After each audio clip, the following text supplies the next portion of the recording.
Siempre es difícil estar aquí y esta vez mucho más, porque realmente pienso que no sería la persona idónea para estar enseñando este tema.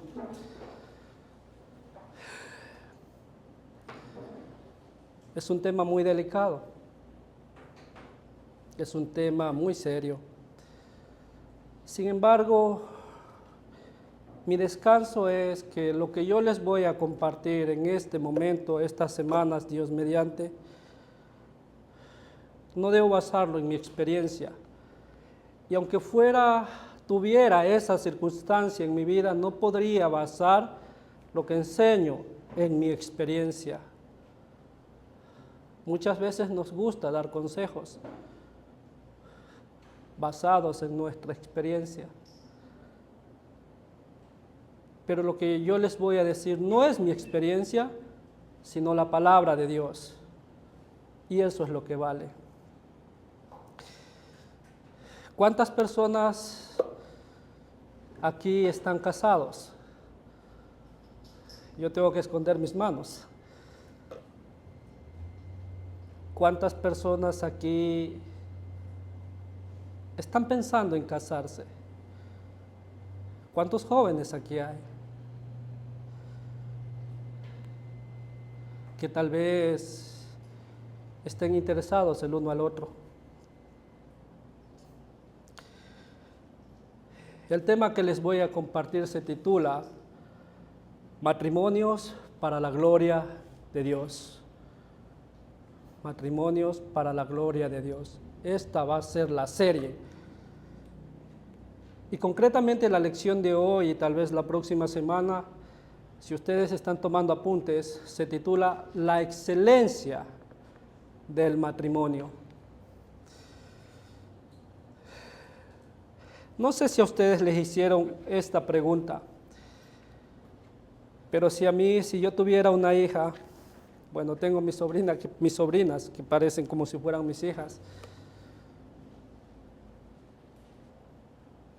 y si un chico, quisiera cortejar a mi sobrina,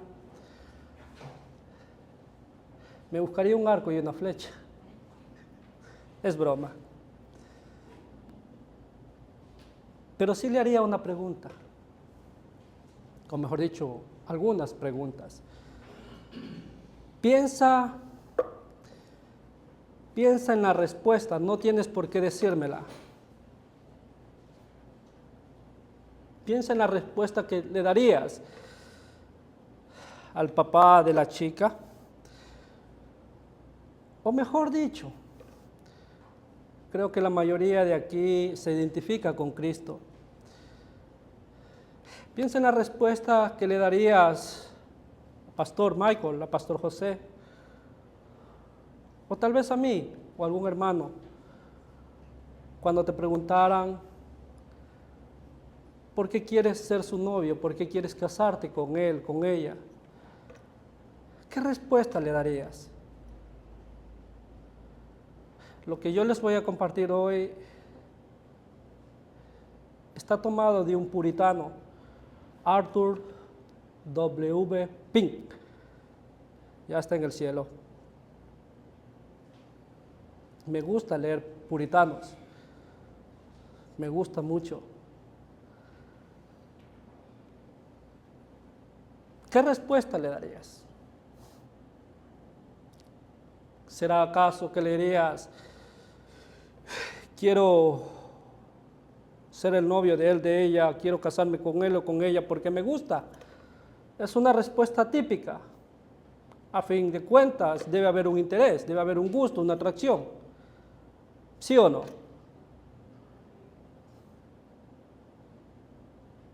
¿Será una buena respuesta? O tal vez tu respuesta sería porque él o ella encaja con mis gustos, con mis preferencias, con mis anhelos. También parece ser una buena respuesta porque las personas que se unen deben tener muchas cosas en común. No deben ser absolutamente distintos. ¿Quieres que te dé la respuesta? Bueno, quédate toda esta serie y la vas a descubrir.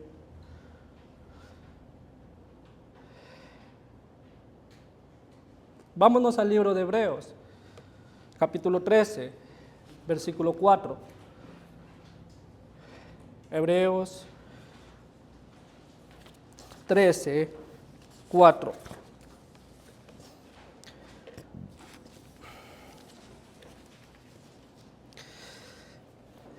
Hebreos 13, 4.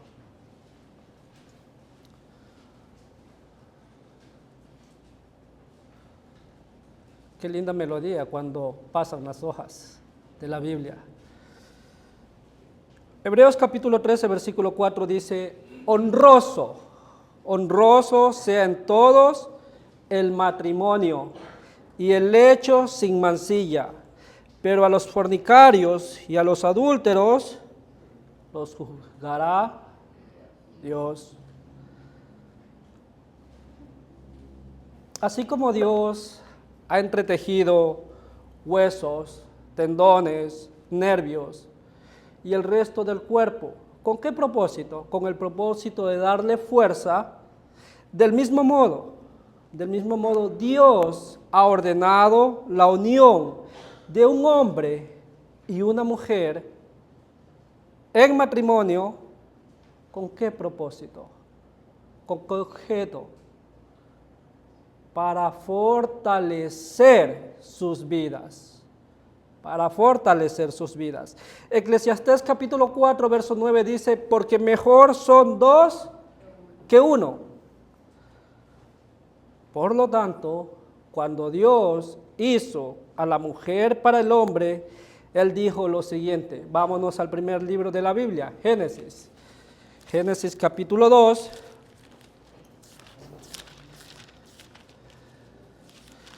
Versículo 18. La última parte. Génesis 2, 18. Le haré ayuda idónea para él. Aquí hay una gran verdad. Muchas veces nosotros, hombres, mujeres, estamos demandando perfección.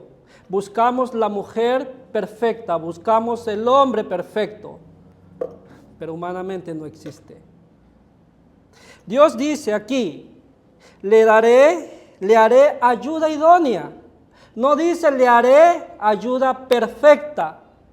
Entonces, ¿por qué nosotros muchas veces buscamos, deseamos encontrar la perfección? Déjame decirte que vas a perder el tiempo. Vas a perder el tiempo porque no la vas a encontrar. Fácilmente no. Aquí no. Dios dice, le haré ayuda idónea para él, enseñando o demostrando que el hombre se beneficia por tener una esposa. Una esposa no es tu enemigo, es una ayuda idónea. Ahora, que esto no sea siempre así en la realidad puede atribuirse a que no se obedecen los preceptos divinos. Y como este es un tema de vital importancia, creemos oportuno presentar un bosquejo general de las enseñanzas bíblicas acerca de este tema, particularmente para los jóvenes, aquellos que están pensando en casarse, que están pensando en formar una relación, que anhelan tener un hogar. Pero también esperamos poder incluir cosas que son provechosas, que sean de provecho para las personas mayores, es decir, para aquellos que ya tienen una familia. Quizás sea una afirmación trillada, pero por ello no significa que sea de algo de menos importancia, porque se ha dicho tantas veces. se ha dicho tantas veces que a excepción de la conversión personal, el matrimonio es el evento más trascendental de todos los eventos terrenales en la vida de un hombre y en la vida de una mujer. El matrimonio forma un vínculo tan fuerte que los une hasta la muerte. Incluye un vínculo tan íntimo, tan profundo, que te puede endulzar o puede amargar la existencia al uno al otro. Incluye circunstancias y consecuencias que tienen un alcance eterno. Entonces, por eso es importante, es esencial que tengamos la bendición del cielo sobre un compromiso de tanto valor.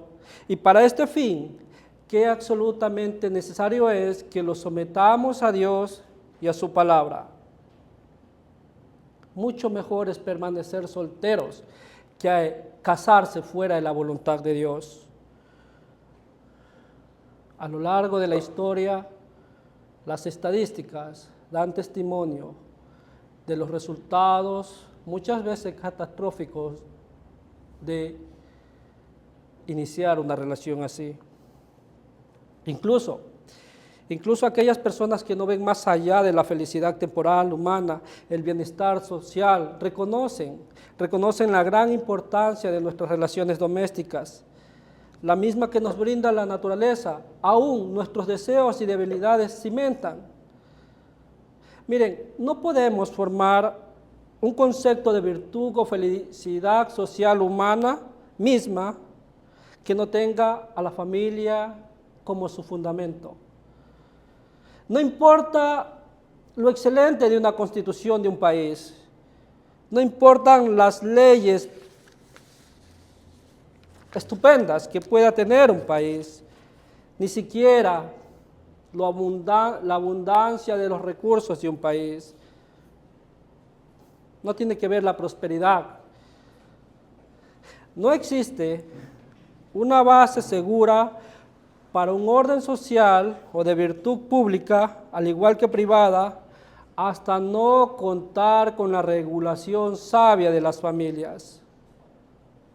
Después de todo, una nación no es más que la suma total de todas las familias.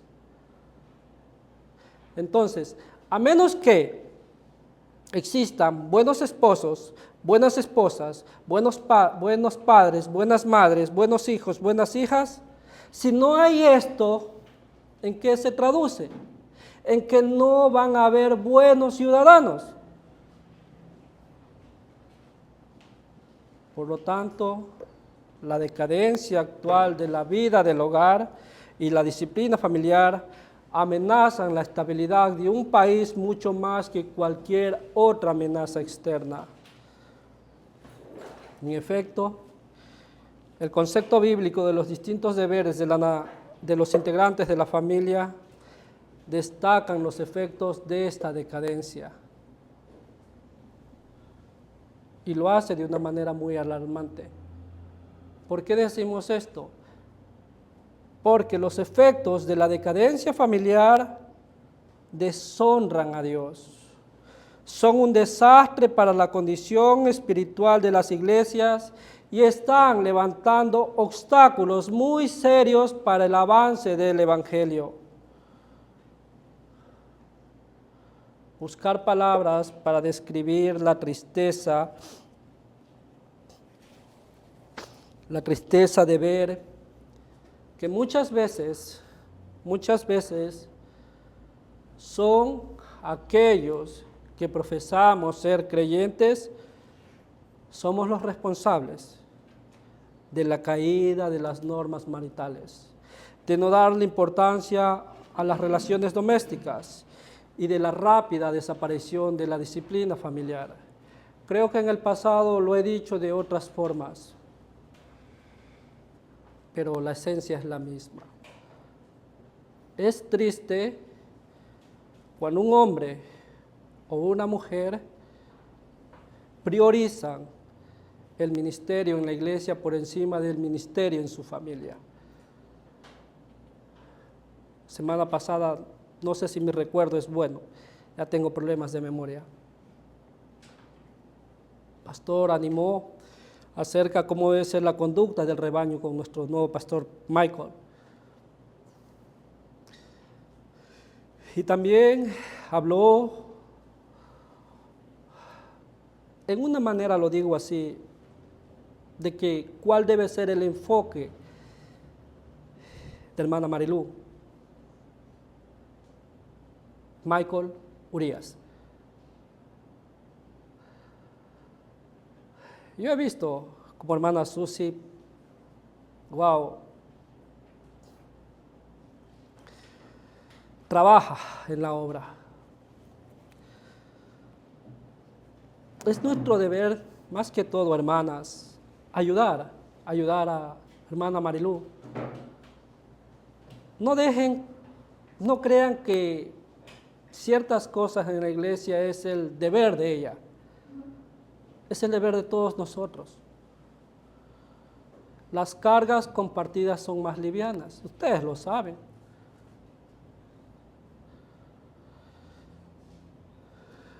Algunas veces hombres justifican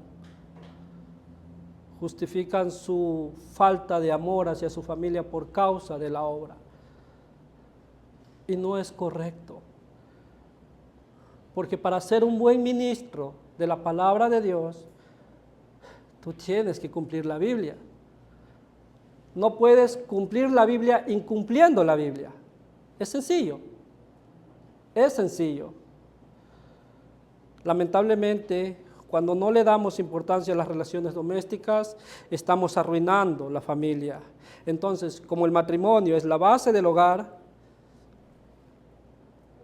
es decir, la familia, es imprescindible llamarles a ustedes a considerar seriamente, con espíritu de oración, lo que Dios ha revelado sobre este tema. Realmente no vamos a poder detener, no esperemos detener la terrible enfermedad que está carcomiendo a nuestra sociedad. Pero si en algo este tiempo ayuda a corregir, realmente no sería en vano. Hebreos 13:4 dice, honroso sean todos el matrimonio. Lo que voy a hacer ahora es empezar a destacar la excelencia del matrimonio. Nuestro versículo dice, honroso sean todos el matrimonio. La pregunta es, ¿por qué? ¿Por qué es honroso? Les voy a ayudar.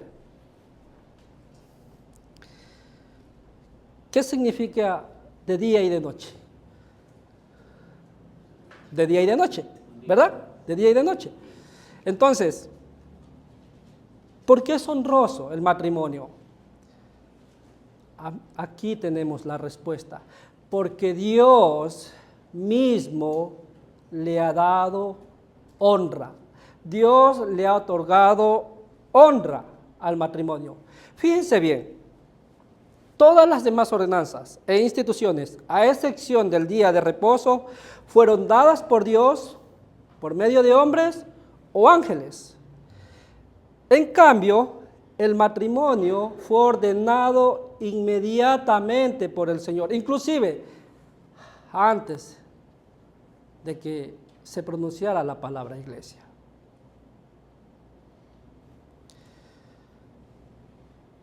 Ningún hombre, ningún ángel le trajo la esposa a Adán.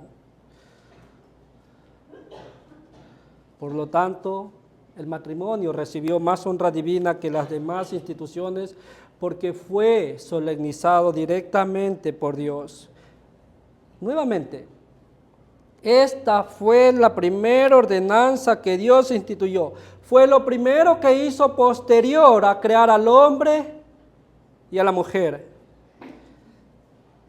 Y algo muy particular, lo hizo cuando todavía no habían caído. También el lugar donde se llevó a cabo el matrimonio demuestra lo honroso de la institución. Miren, mientras las otras instituciones, a excepción del día de reposo, se formaron fuera del paraíso, el matrimonio fue solemnizado directamente por Dios. ¿Y el lugar? El Edén, en el Edén mismo, lo cual indica cuán felices son aquellas personas que se casan en el Señor. El acto creativo máximo, podamos tal vez decir, quizás me equivoco en mi apreciación, fue crear a la mujer. Al final de cada día de la creación, la Biblia declara formalmente que Dios vio que lo que había hecho era bueno. Pero cuando fue creado Adán, ¿qué dicen las Escrituras? Volvamos a Génesis, capítulo 2. Génesis, capítulo 2.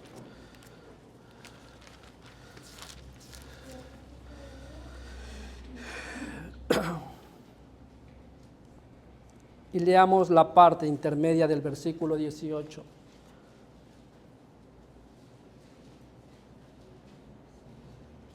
No es bueno que el hombre esté solo. No es bueno que el hombre esté solo.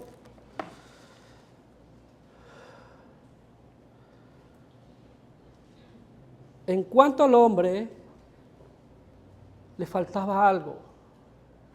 Faltaba completar la obra creativa. Miren, así como los animalitos tienen su pareja, como las plantas tienen su pareja, por decirlo de una manera, a Adán le faltaba algo. Le faltaba su ayuda adecuada. Le faltaba su complemento. Le faltaba su compañera. Recién cuando Dios hubo satisfecho esa necesidad, vio que la obra creadora de ese día también era buena. Esta es la primera gran lección acerca de la vida familiar y debemos aprenderla muy bien. La institución divina del matrimonio enseña que el estado ideal de un hombre y de una mujer no es la separación, sino la unión.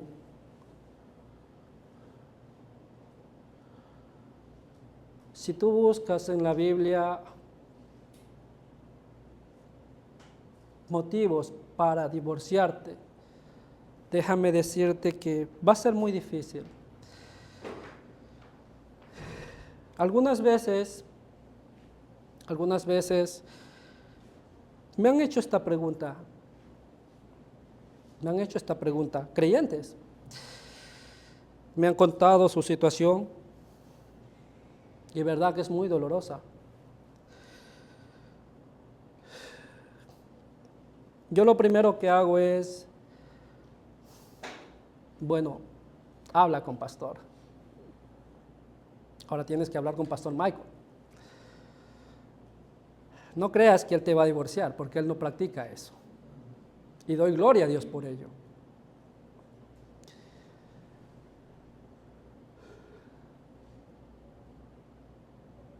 Cuando a mí me preguntan eso, una de las preguntas que les hago, ¿eres tú un creyente o no lo eres?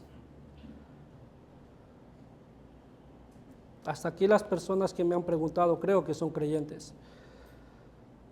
Y yo les digo, el verdadero creyente no busca el divorcio.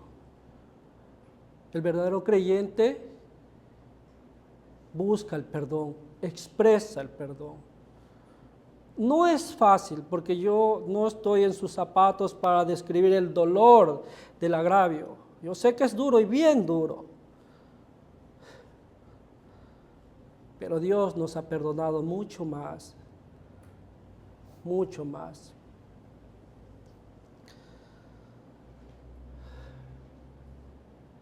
Concuerdo con lo que ha enseñado Pastor José, concuerdo con lo que ha enseñado hermano Michael, Pastor Michael.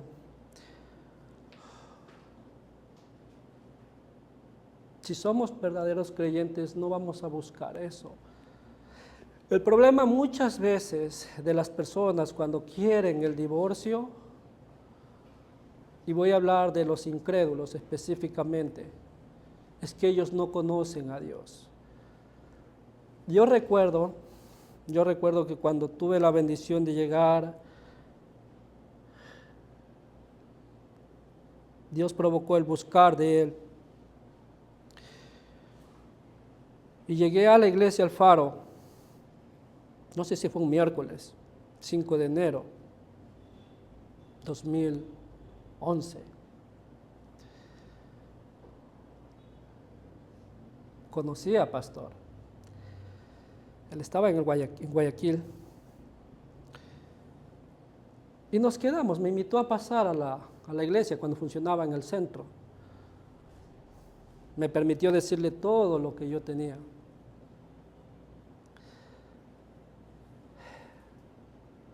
Pero después me dijo, hay algo más importante, tu alma, tu alma. Y lo mismo se le puede decir a los incrédulos. Hay que decirse a los incrédulos. Mira, un incrédulo tiene que reconocer su bancarrota espiritual para poder entender de mejor manera la palabra de Dios. Si esa persona no reconoce su fracaso, su ruina espiritual, difícilmente tú le vas a convencer acerca de que el divorcio no es lo ideal de Dios.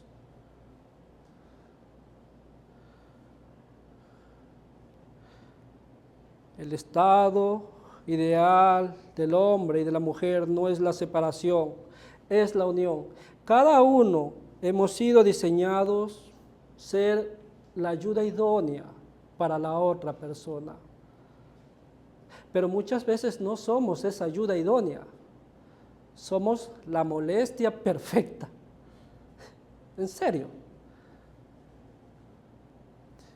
A veces los creyentes, particularmente lo digo como hombre,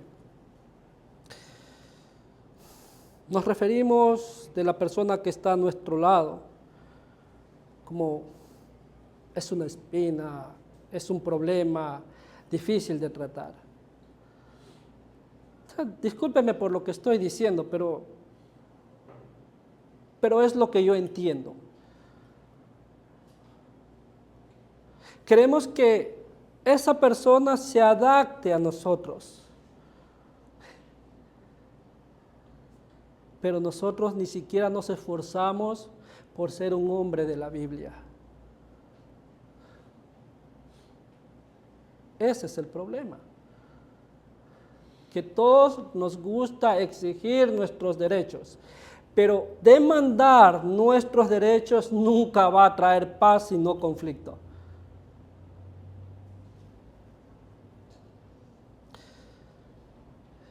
El ideal de Dios para el matrimonio es una unión pura y santa. Un amor no por un instante, un amor que dura toda la vida. No te enamores de un rostro bonito. No te enamores de un cuerpo bonito, porque pasarán los años y va a desaparecer. Enamórate de un corazón piadoso. Ese tipo de belleza, conforme pasan los años, se agudiza. En vez de menguar, aumenta. Y al final vas a estar feliz. Vas a estar feliz. De una manera hemos visto cómo el Padre ha honrado la institución del matrimonio, pero también, así como el Padre ha honrado el matrimonio, también lo ha hecho su Hijo, el Hijo de Dios. Primero, porque nació de una mujer. Segundo, por sus milagros. Su primer milagro fue en la boda de Caná de Galilea, cuando transformó el agua en vino. Ahora, no vas a escuchar una sugerencia mía, otorgarte una liberalidad para ir y beber vino, alcohol. Hay algunas personas que toman este pasaje y dicen, si Dios convirtió el agua en vino, ¿por qué lo prohíbes tú? Tú no eres Dios. Ten cuidado, ten mucho cuidado. Tengo una posición en cuanto a esto, pero abordarla así puede generarse una mala interpretación. Sin embargo, para mi concepto, la porción determinante se encuentra en 1 Corintios 8, 9 y 10, creo que es, acerca de los límites de la libertad cristiana. ¿A qué estamos dispuestos a renunciar? ¿A qué estamos dispuestos a no tomar? Casualmente de esto yo tengo una situación que viví por esos mismos tiempos, 2012 creo que fue. Pastor había regresado a los Estados Unidos y yo había ingresado a trabajar a una empresa en una jefatura. Es un suplicio, me persiguen esas cosas. Y me acuerdo que en ese entonces todos los jefes, gerentes, subgerentes, dijeron, vamos a almorzar afuera. Vamos. Fuimos a Malecón Escénico. Hicieron unir 2 mesas. Todos pedían cerveza. Yo pedí cola. Yo pedí una Coca-Cola. Y para mi sorpresa, volteo y veo a Pastor y a Daniela. Yo me sentía avergonzado. Yo no estaba tomando cerveza, pero estaba en medio de personas que tenían una botella de cerveza. Y como era muy, ¿cómo se dice? Pequeño, con poco conocimiento de la palabra de Dios, pensé entre mí, wow, ¿qué pensará, pastor? ¿Qué pensará?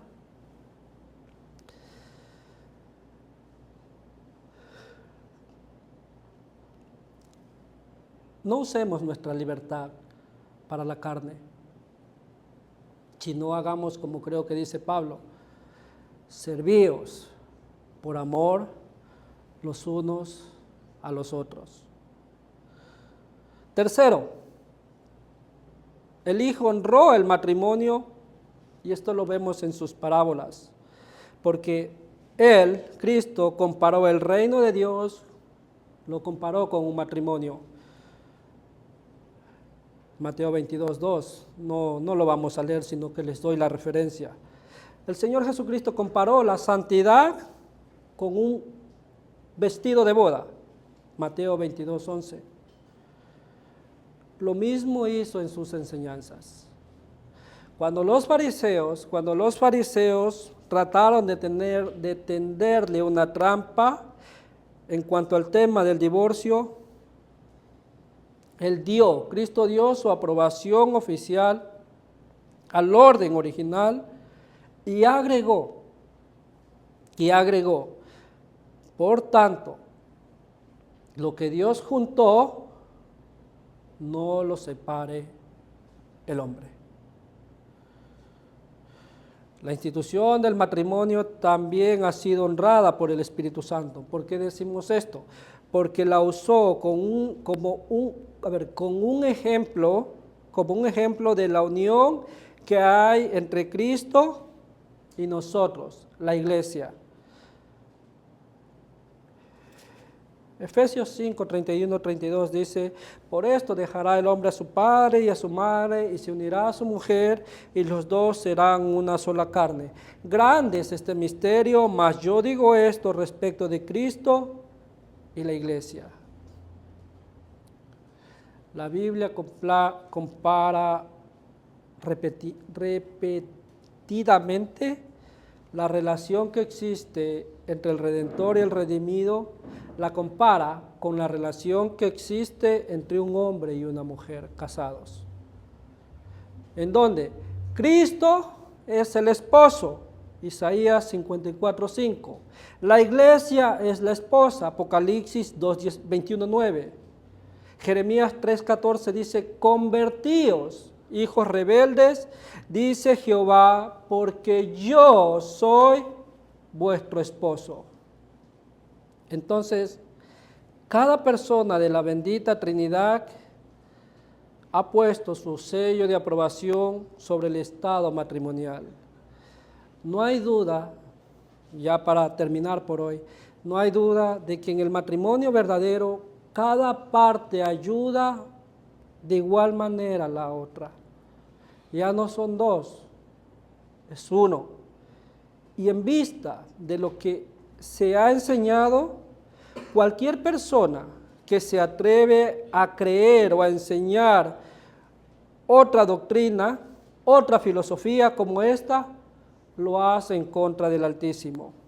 Miren, no es que esto establezca la regla absoluta de que todos los hombres y todas las mujeres están obligados a casarse. Pueden haber sabias razones para ser solteros. Pueden haber motivos adecuados y suficientes para quedarse solteros física y moralmente, doméstica y socialmente. No obstante, cualquier enseñanza que lleve a los hombres y a las mujeres a pensar en el matrimonio como una forma de esclavitud, a pensar de que el matrimonio es sacrificar tu independencia, o considerar que ser esposa, ser madre, es algo desagradable y que interfiere con el destino más importante de una mujer, es una blasfemia. Es muy triste cuando los creyentes admiran a algunas celebridades que su vida se caracteriza por inmoralidad sexual, que se han casado no una, sino algunas. Celebridades que se divorcian sencillamente porque no quieren tener hijos. Una vez yo estaba en un centro comercial y alguien me dijo, mira, esa es tal persona. ¿Y? Yo me tomaría una foto con ella, me dijo la otra persona. No, le digo, a mí tienes que pagarme para yo poder tomármela. No es así. No hagas ídolos de ese tipo de personas. Tu prioridad, tu deseo, tu temor debe ser practicar la palabra de Dios. Y si a alguien tienes que tener en alta estima, que sea a un hombre y a una mujer piadosos, no cualquier celebridad, personas que no conocen al Señor. Estima a tu papá y a tu mamá si son piadosos, mucho más. Estima a tu pastor, a los líderes. Estima a los hermanos que están aquí. No significa eso que seamos perfectos, pero hay una gran diferencia entre un creyente y un incrédulo. Cualquier sentimiento que sugiere el celibato como algo más deseable y honroso, o que sustituye cualquier otra cosa por el matrimonio, que dice que el hogar no es importante, ese tipo de cosas no solamente contradice la ordenanza de Dios, sino que es esa puerta abierta a crímenes indescriptibles, y vas a continuar amenazando el mismo fundamento de la sociedad. No permitas que este tipo de cosas negativas, opuestas a la voluntad de Dios, sea tu verdad. Oremos.